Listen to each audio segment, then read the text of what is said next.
Salut, c'est Clément. Dans cette vidéo, je vais répondre à la question de Simon qui me dit que quand il est devant des nanas qui lui plaisent mais sans plus, il arrive totalement à être lui-même, il est hyper à l'aise, il est hyper bon. Mais par contre, quand il est devant des femmes qui lui plaisent vraiment, là, d'un coup, il n'arrive plus à être lui-même, il n'arrive plus à s'exprimer, il n'arrive plus à communiquer sa personnalité, il n'arrive plus à se sentir bien. Donc la question que j'ai envie de vous poser, c'est quelle est la peur derrière tout ça? Probablement qu'il en ressortira deux. La première, c'est la peur de ne pas être assez bien. Et la deuxième, c'est la peur de perdre la bonne. Que ce soit celle-là et qu'après, ce soit fini. J'ai perdu la bonne, j'ai perdu celle que je voulais vraiment et il ne reste plus rien. Donc je vais d'abord répondre à la première peur. Je vais d'abord adresser la première peur, la peur de ne pas être assez bien.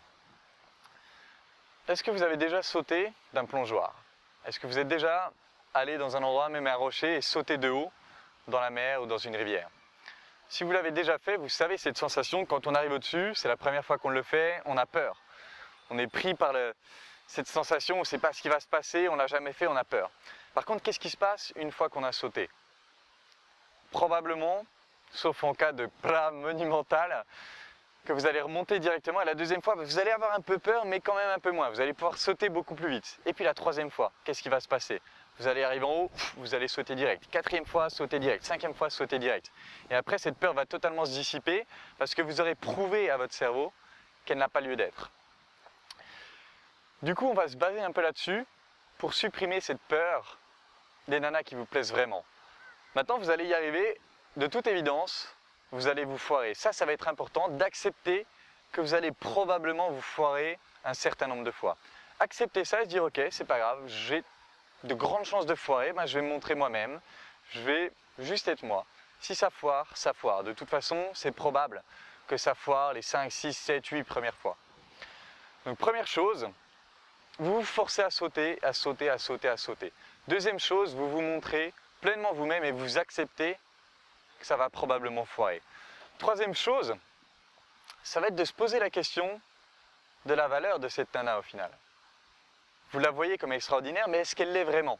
Comment est-ce qu'elle est quand vous n'êtes pas là? Comment est-ce qu'elle est quand elle est toute seule chez elle? Vous ne savez pas. Et il est possible que vous la voyez comme cette nana extraordinaire, alors que chez elle, elle a aussi ses faiblesses, elle a aussi ses peurs, elle a aussi ses frustrations, elle a aussi ses vulnérabilités. Et c'est des choses que vous ne voyez pas forcément au premier abord. Du coup, vous dites, ah, la nana, elle est tellement extraordinaire, alors qu'en fait, elle est peut-être juste comme vous. Et du coup, ça m'amène au quatrième point qui est, ce n'est pas à vous de juger si vous êtes assez bien, c'est à elle de juger si vous êtes assez bien pour elle. Quand vous vous rendez compte de ça, vous pouvez totalement vous libérer de est-ce que je suis assez bien, puisque peu importe, c'est à elle de le déterminer. Tout ce que vous avez à faire, c'est de vous montrer tel que vous êtes et de la laisser déterminer si vous êtes assez bien. Maintenant, évidemment, plus vous vous êtes développé, plus vous allez plaire et vous n'allez pas plaire à tout le monde quoi qu'il arrive. Si vous vous montrez authentique, vous n'allez pas plaire à tout le monde quoi qu'il arrive. Vous allez créer deux clans, les clans de ceux qui vous adorent et les clans de ceux qui vous détestent. Ça va être la polarisation. J'en parle dans une autre vidéo qui est les 4 étapes pour bien commencer la séduction. Vous allez polariser, vous allez créer deux groupes et après, ce sera à elle de déterminer si est-ce qu'il est assez bien ou est-ce qu'il n'est pas assez bien. Maintenant, la deuxième peur, c'est peur de perdre la bonne. Il y a 3,5 milliards de femmes sur Terre. Est-ce qu'il est possible qu'il n'y en ait qu'une seule qui vous correspondrait? Est-ce que vraiment ça fait sens? Qu'une seule sur 3,5 milliards vous correspondrait? Probablement pas.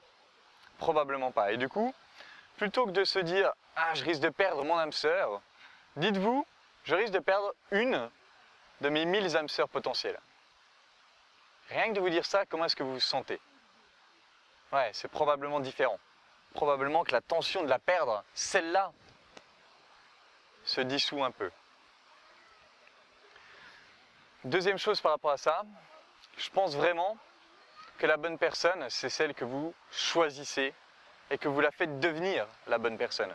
Vous la faites devenir la bonne personne en développant votre intimité, en développant vos interactions sexuelles, en faisant que le sexe soit toujours mieux, que votre intimité soit toujours mieux, que votre communication soit toujours mieux, que votre fun ensemble soit toujours mieux, que vous viviez des choses extraordinaires. C'est ça qui va faire que parmi les bonnes, une femme devienne la bonne.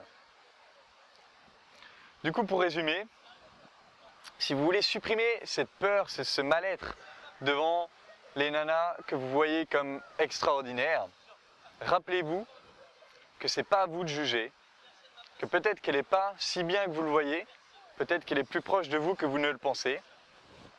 Rappelez-vous que vous n'êtes pas censé plaire à tout le monde, que si vous plaisez à tout le monde, c'est qu'au fond vous plaisez à personne. Et rappelez-vous que perdre une femme, c'est pas perdre toutes vos âmes sœurs possibles, c'est perdre l'une de vos âmes sœurs possibles. Voilà, si cette vidéo vous a aidé, mettez un petit pouce bleu, encouragez-nous, abonnez-vous à la chaîne. Et si vous avez une question particulière, s'il y a une question à laquelle vous désirez absolument une réponse, écrivez-moi directement sur Facebook, vous trouverez le lien sur la page sur la chaîne. Écrivez-moi directement votre question sur Facebook et j'y répondrai dès que possible. En attendant, je vous embrasse et je vous dis à bientôt.